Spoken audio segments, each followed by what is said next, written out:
Gas cylinder के बढ़ते हुए दामों के बीच में कांग्रेस ने ऐलान किया है कि अगर साल 2024 में वो सत्ता में आते हैं तो 500 से कम में गैस सिलेंडर लोगों को मुहैया कराएंगे। मेरे साथ बातचीत करने के लिए बीजेपी एमपी जगन्नाथ सरकार हैं। सर, बहुत स्वागत है।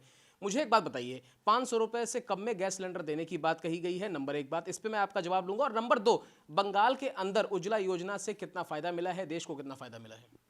देखिए, ये जो बात हुआ है ना, मुंगरी कल सपना है, वो कांग्रेस पहले अटल बिहारी वाजपेयी के ज़माने में फ्यूल का रेट था 37 पर लीटर। वो 10 साल शासन करने के बाद वो 84 बना गया। 10 साल में इतना बढ़ा, तो अभी 8 साल हो गया, कितना बढ़ना चाहिए? उतना नहीं बढ़ा।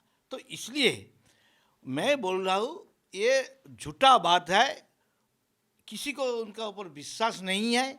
हम देख सकते कितने आदमी वो जो फ्री में जो गैस मिल रहा है उज्ज्वला योजना के लिए, करोड़ों करोड़ आदमी का मिल रहा है। इसलिए तो आज सब वो जो चूल्हा जैसे धुआं होता है, आँखों में पानी गिरता है, वो बंद हो गया। तो करोड़ करोड़ आदमी फ्री में। आपके क्षेत्र में क्या लाभ मिला है? आपके क्षेत्र में क्या लोगों को लाभ मिला है? हर हिंदुस्तान में मिला जी। और हमारे क्षेत्र में मिला, हिंदुस्तान का अंदर ही है। इसलिए बहुत आदमी ये फायदा उठाया। तो मोदी राज में ये संभव हुआ। मोदी है तो जो गैस का भाव अभी कम है, नहीं तो द्विगुना हो जाएगा। भर्तुकी देकर सारी पैसा खत्म हो जाते। वो अभी जो आवास योजना, प्रधानमंत्री सड़क योजना, वो जो रेशन मिलते हैं, कभी कांग्रेस अमल मिलते ही नहीं। क्यों नहीं? वो भर्तुकी देता है ज़्यादा। वो तो ये कह रहे हैं कि आपने 9 सालों में सिर्फ 36,000 करोड़ रुपए की सब्सिडी दी है, लेकिन हमने 4 से लेकर 14 तक 2,14,000 करोड़ रुपए की सब्सिडी दी है। तो सबसे ज्यादा सब्सिडी तो हमने दी, लेकिन गैस सिलेंडर आपके यहाँ महंगा हो गया। 400 वाला सिलेंडर 1,100 रुपए का हो गया। देखिए, वो कितने का निशान था पहले कांग्रेसी का? वो अभी जो है वो 10% नहीं था। गैस कनेक्शन मिलते ही नहीं, पैसा देकर घूस मांगने के बाद तब भी मिलता था। लेकिन अभी गैस मांगो, 24 घंटा 48 घंटा पे आपका पास गैस चल जाएगा। एक 45 डे लगता है गैस मिलने के लिए। गैस कनेक्शन भी किसी को मिलते नहीं। तो इसलिए तो भर्तुकी ज़्यादा बढ़ सकते ही क्यों?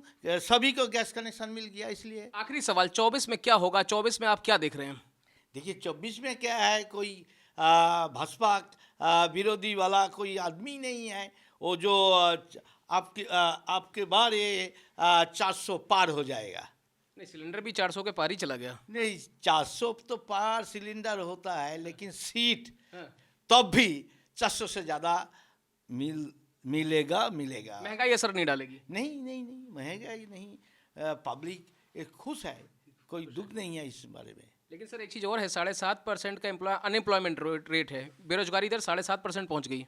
देखिए, बेरोजगारी ऐसा नहीं है। वो जो प्राइवेटेशन हो रहा है, इसलिए सब काम मिल रहा है। प्राइवेटेशन का जो जितना फ़ायदा सभी को मिल रहा है, इसलिए ठीक है। चलिए, वक्त देने के लिए बहुत शुक्रिया। तो साफ तौर पर आप सांसद जगन्नाथ सरकार साहब को सुन रहे हैं, जिनका ये कहना है कि महंगाई असर नहीं डालेगी। इस तरीके की और भी चीजें जिससे कांग्रेस गुमराह करने की कोशिश कर रही है, वो भी असर नहीं डालेगी। सिर्फ और सिर्फ 24 में भाजपा की सरकार जरूर बनेगी। कैमरा पर्सन रेहान खान के साथ मोहित शुक्ला, तहजीब टीवी, दिल्ली।